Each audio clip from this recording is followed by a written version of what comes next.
car fixed yet? It's the Studebaker.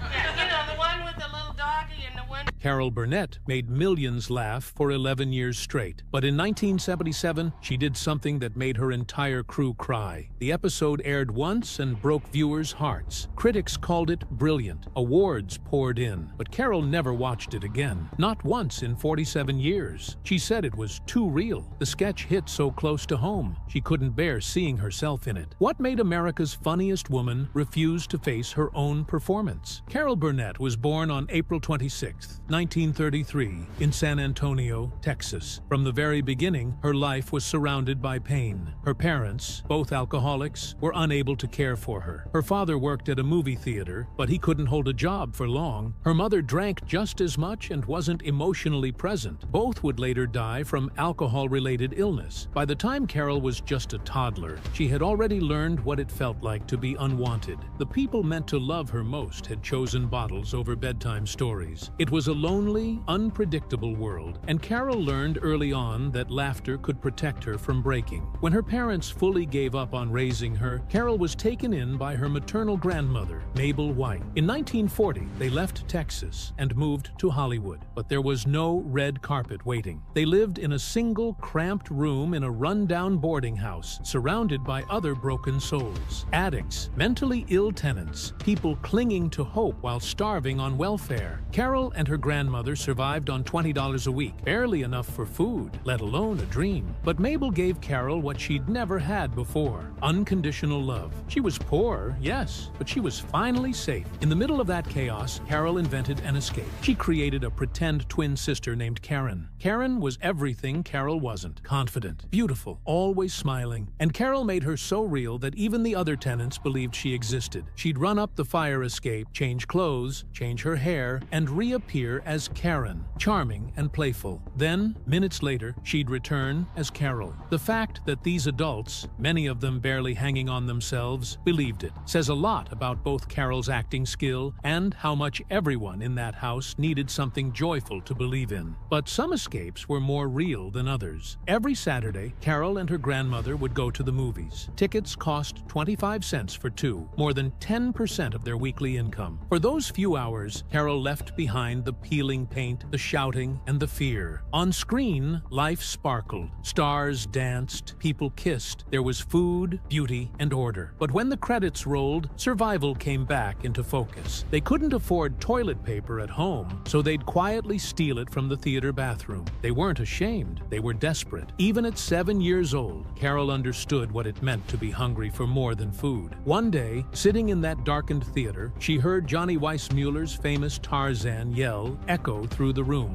It hit her like lightning. At home, she began mimicking it obsessively, perfecting every pitch and rhythm. She had no idea she was training her voice, building the kind of breath control most singers take years to master. It was just a game, but it became a signature. That yell would later bring down audiences in laughter and applause during her live shows. What began as a child's imitation became one of the first tools in her comedy arsenal. By the time Carol finished high school, she had one dream: journalism. Her mother had always wanted to be a writer, and Carol felt obligated to finish what her mother couldn't. UCLA was the goal. But when the time came to enroll, she faced a brutal reality. She didn't have the $50 needed to cover tuition. That's around $600 today. For most people, it would have meant the end, and for a while, it seemed like it was. Then something strange happened. A stranger, whose identity she never learned, stepped in and paid the amount. No strings, no explanation, just enough money to change her life. At UCLA, she planned to study journalism, but one elective theater class flipped her world upside down. In that room, something inside her clicked. She wasn't shy anymore. She wasn't poor or invisible. She was funny, loud, and completely alive. Her professors noticed it. So did her classmates. She could sing, act, and make people laugh in the same breath. Suddenly, journalism looked too small for her. She switched majors. It was risky, but for the first time in her life, she wasn't surviving. She was dreaming. That risk paid off quickly. At the end of her freshman year, she was named Most Promising Newcomer summer in UCLA's theater program. It was more than a title, it was a prophecy. It told her she wasn't crazy for chasing this dream. It gave her the courage to push harder, to take the stage seriously, and to stop apologizing for wanting more than just survival. The award opened doors, giving her better roles in school productions and support from mentors who could see she wasn't like the others. She wasn't just another hopeful actress. She had the kind of spark you couldn't fake. Carol Burnett was just a college junior in 1954, working as an usherette for 65 cents an hour, when her life took a strange turn at a party in San Diego. She wasn't there to celebrate. She was stuffing hors d'oeuvres into her purse to bring home to her grandmother. That's when a sharply dressed stranger approached her. He wasn't in showbiz. He was a millionaire shipbuilder from La Jolla. Carol told him she dreamed of going to New York to make it on Broadway, but couldn't even afford UCLA's $43 tuition. The man made her an offer that sounded too good to be true, $1,000 each for her and her boyfriend, Don Saroyan. But he gave them 3 rules. Never reveal his name, only use the money to get to New York, and if they made it, they had to help others do the same. He didn't want credit. He just said someone had once helped him, and he was paying it forward. His wife would later say he'd done this kind of thing before, for gas stations, restaurants, and people chasing dreams. With the $2,000 in hand, Carol and Don packed up and left UCLA behind. They headed east in 1954, even though Carol had never been further than Texas. She didn't know anyone in New York, but she didn't care. She said later, "I didn't know enough to be scared." They landed in the city and checked into the Algonquin Hotel at $9 a night. It was too much. The money started disappearing fast. At one point, Carol broke down crying while making a collect call to her family, who begged her to come back. Then, right as she was about to give up, she heard a radio announcement. A hurricane named Carol was moving up the coast. She took it as a sign.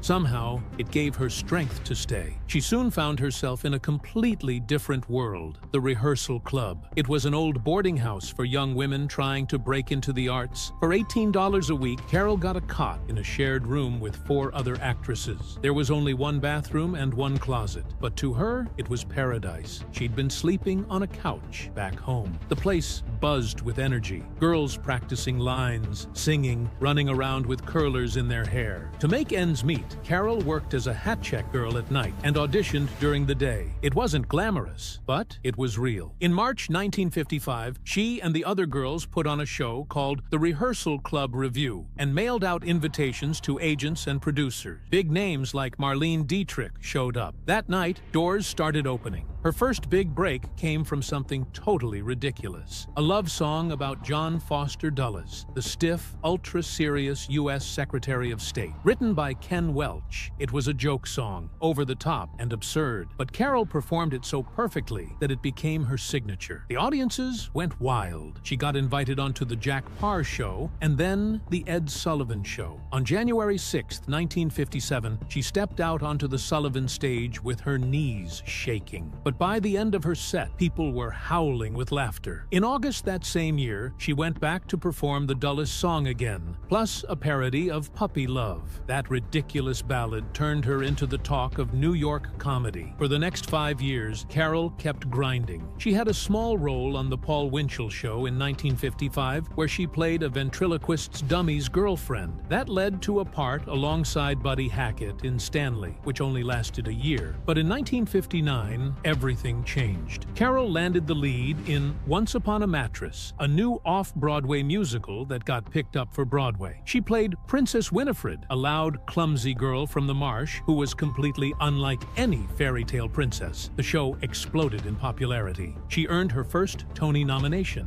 And on June 22, 1959, exactly 5 years after she got that mysterious loan, Carol and Don paid back the full $2,000. The millionaire never responded. He stayed anonymous to the very end. By then, Carol was earning $500 a week, which to her felt like hitting the jackpot. Once Upon a Mattress wasn't even supposed to be a hit. It started as a small summer camp project. Critics didn't love it when it debuted on Broadway in May 1959, but audiences did. The show ran for 470 performances, moving from theater to theater. Carol's performance made the difference. When she left the cast in June 1960, the show collapsed almost within a week. Her replacement only lasted 8 performances before it closed completely. Carol had become irreplaceable. Then came The Gary Moore Show. From 1959 to 1962, Carol went from rising star to full-on television powerhouse. She won her first Emmy in 1962. Her cleaning lady character became iconic, but the real impact of that show was in what it taught her. Gary Moore's unrehearsed Q&A warm-ups inspired the live audience interactions that would later define The Carol Burnett Show. The show also helped launch other major stars, including Don Knotts and Jonathan Winters. It ran from 1950 to 1967 and became one of the most influential variety shows ever. For Carol, it was a masterclass in timing, character, and risk. In 1962, something magical happened again, this time at Carnegie Hall. CBS was hesitant to let her do a special with Julie Andrews. They said Julie wasn't famous enough, and Carol was already on TV every week. But one night after a promo event, the two executives in charge, Michael Dan and Oscar Katz, saw Carol struggling to get a taxi. She joked that a truck driver would probably give her a ride home instead. Moments later, a truck actually pulled up and offered her a lift. The execs took it as fate. The show got approved. That special, Julie and Carol at Carnegie Hall,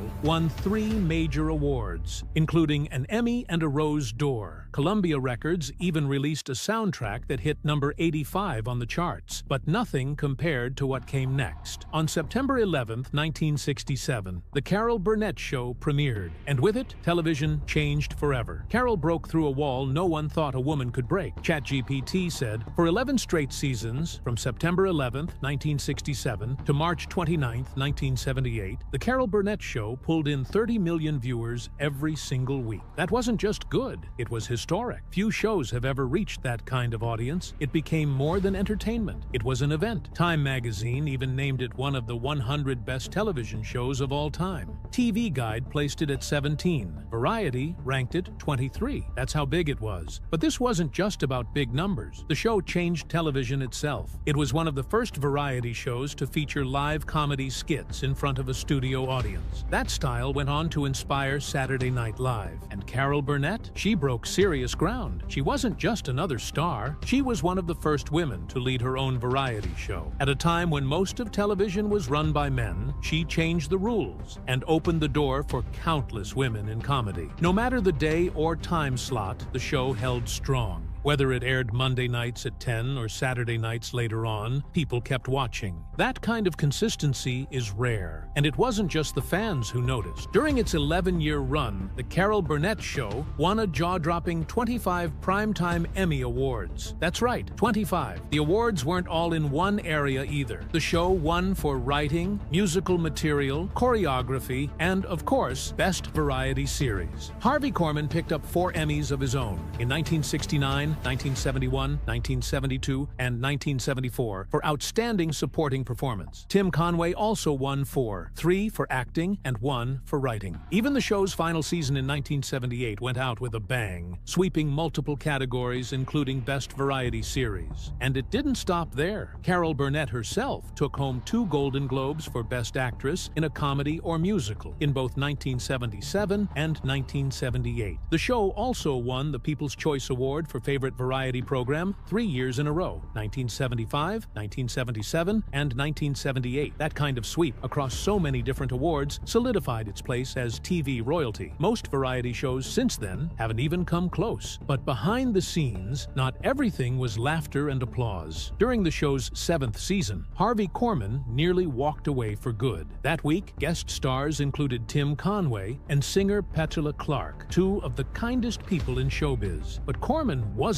in the mood. During rehearsals, he was rude and irritable. Carol Burnett usually let things slide, but not this time. She pulled him aside after the Friday night taping and asked what was going on. Korman gave a brutal answer. "I'm just not happy here," he said. Then he slammed the dressing room door in her face. That was it. Burnett called his agent and fired him. But over the weekend, Korman changed his mind. He begged for another chance. Burnett agreed, but with one condition. She told him, "Monday morning, I want to see you you skipping and whistling down the hallway at CBS. And that's exactly what he did. When he stepped off the elevator Monday morning, he was skipping and whistling. Burnett burst out laughing and had a plaque made for his door, Mr. Happy-Go-Lucky. Corman stayed with the show through season 10. Then came Tim Conway. Conway was the wild card. He had a rule: never go all out in rehearsals. He saved his best bits for the live tapings, even if it threw everyone else off. Some of it comes on the spur of the moment, he once said, and some I keep in the back of my mind. That strategy meant every performance was fresh and totally unpredictable. Harvey Korman said it best: he never does anything the same way twice. The most famous moment of Conway's chaos came during The Elephant Story. In a sketch from the Family series, he told a long, ridiculous tale about a circus elephant. As he rambled on, Carol Burnett, Vicki Lawrence, and Dick Van Dyke tried everything to stay in character. But the story kept getting funnier and weirder. By the end, even Vicki Lawrence lost it. She hit back with a line so unexpected, it cracked up everyone on set. "Are you sure that little asshole is through?" Even Conway broke into hysterical laughter. Moments like that became the soul of the show. Raw, real, and completely unscripted. But not every scene was funny. In 1977, something happened that shook Carol Burnett deeply. It came from one of the recurring sketches, The Family. She played Eunice Higgins, a woman weighed down by disappointment and crushed dreams. Normally, the sketch mixed comedy with dysfunction, but this time they took a risk. No jokes, no exaggeration, just pain. The sketch was called The Gong Show. In it, Eunice believes that singing feelings on a talent show will finally launch her to fame. Instead, the judges mock her. One of them was played by real-life game show host Alan Ludden. Burnett played the role straight, no funny accent, no silly movement, and by the end, the entire crew was close to tears. When the episode aired, it didn't lose its punch. The camera pulled back slowly on Eunice's tear-streaked face as the lights dimmed. No music, no laughter, just heartbreak. Viewers were stunned. Critics praised it, but Burnett never watched it again. In a 2010 interview, she said, "It was too real. Eunice's pain felt like my own. That's because it was real." Burnett had grown up in poverty. She knew what it felt like to dream big and get laughed at. That sketch hit too close to home. She later explained her feelings in an interview with Harper's Bazaar. "I'm glad we did it," she said, "but it wasn't what our show was about. We were there to make people forget their troubles, not remind them." Still, the sketch left a mark. It led to a TV movie in 1982 called Eunice and a spin-off sitcom, Mama's Family. Burnett eventually walked away from the sitcom, unhappy with its direction, but the original episode remained legendary. Carol Burnett didn't just make people laugh. Behind the scenes, her life was full of heartbreak, chaos, and family battles that would have broken most people. It all started in college, when she met her first husband, Don Soroyan. They were young, in love, and both dreamed of making it big in show business. He was born in Omaha in 1928 and had big Broadway ambitions. They met at UCLA in 1952 and married 3 years later, in 1955, but their love story didn't last. Don's daughter from a previous relationship died, and he was never the same.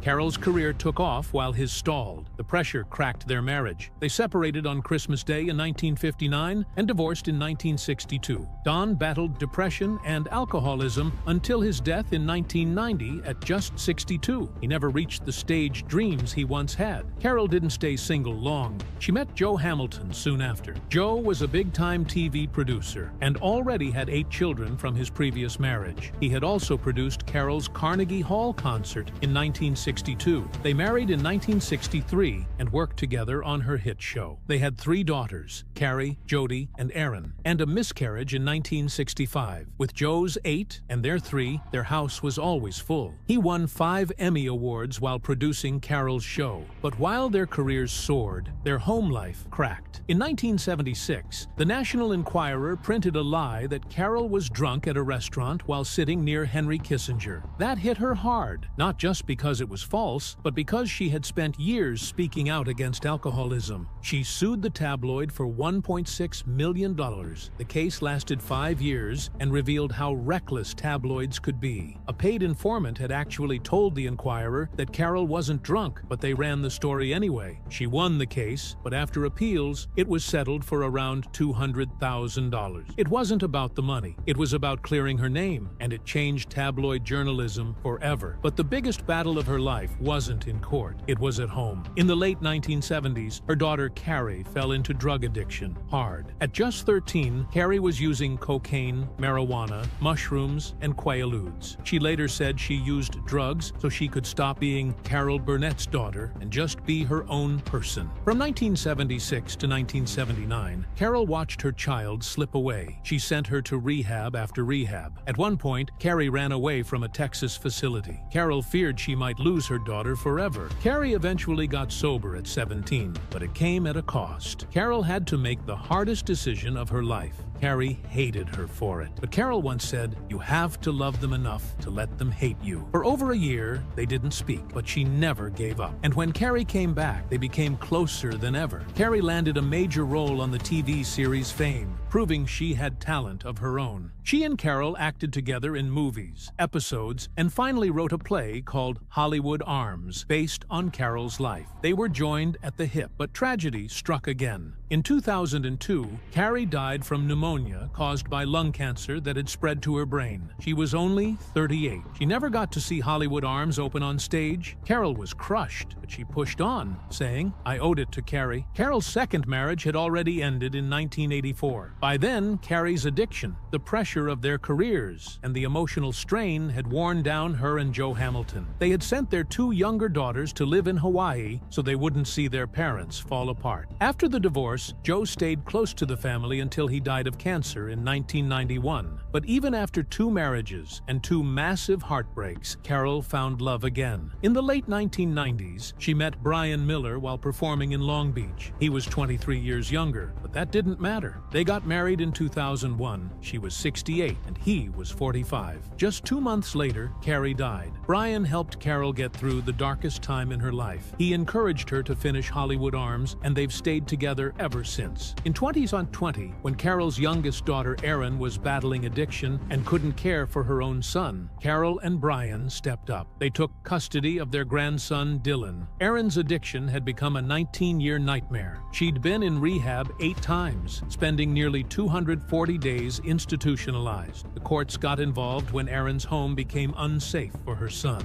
In July 2020, Erin sent suicide threats to her children. Police had to step in, and she was placed on a psychiatric hold. Carol filed for legal guardianship of Dylan shortly after. Within weeks, the court gave Carol and Brian temporary custody. Once again, she was stepping in to protect her family, even when it broke her heart. Carol Burnett stunned everyone when she appeared in the final season of Better Call Saul. She was 89 years old, but her acting was sharper than ever. She played Marion, a kind but sharp elderly woman who slowly uncovered the truth about Saul Goodman. In the episode Waterworks, she sat quietly in her kitchen, using Ask Jeeves to dig into Saul's lies. What she found changed everything. "I trusted you." That moment was unforgettable. Saul panicked. The tension built up until she delivered a single line that crushed him. He even considered silencing her forever. The show's co-creator, Vince Gilligan, later admitted that writing a scene where Saul thought about killing Carol Burnett's character felt awful. "She's an American treasure," he said. But that's what made it so powerful. Her quiet strength and trembling voice made viewers sit on edge. Then she calmly hit her life alert button and turned Saul in.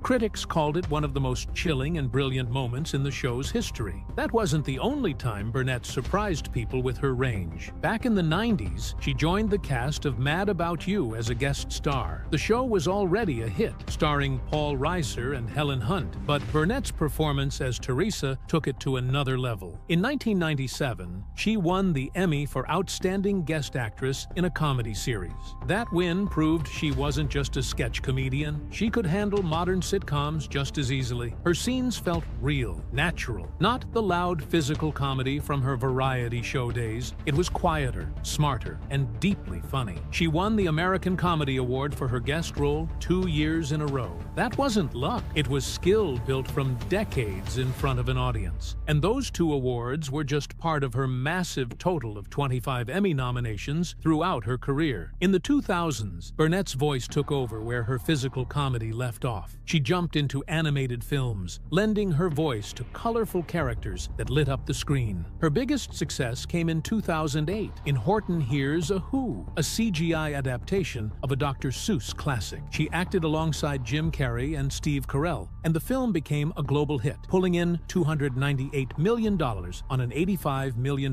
budget. Years earlier, in 2001, she voiced Mrs. Hammerbotham in The Trumpet of the Swan, teaming up with Reese Witherspoon, Jason Alexander, and Mary Steenburgen. These roles introduced her to a whole new generation of kids who had never seen The Carol Burnett Show. But her voice carried the same warmth, charm, and wit. She didn't need to be on screen to make an impact. Her voice did all the work. Burnett's return to Broadway at the end of the 1990s felt like a homecoming. She starred in Stephen Sondheim's musical review, Putting It Together, which opened at the Ethel Barrymore Theater on November 21, 1999. It ran for 101 performances and 22 previews. Burnett played the wife, standing beside theater greats like George Hearn, Ruthie Henschel, and John Barrowman. It had been 30 years since she last performed on Broadway, but when she hit the stage, it was like she never left. The show was even filmed live for television and home release, capturing moments both polished and unscripted, like when her skirt fell during a scene and she turned it into a gag mid-performance. Even critics who gave the overall show mixed reviews had nothing but praise for Burnett. She handled Sondheim's complicated music with ease, proving her stage presence was still unmatched. And just when people thought she had done it all, Carol Burnett reappeared, this time on Apple TV+.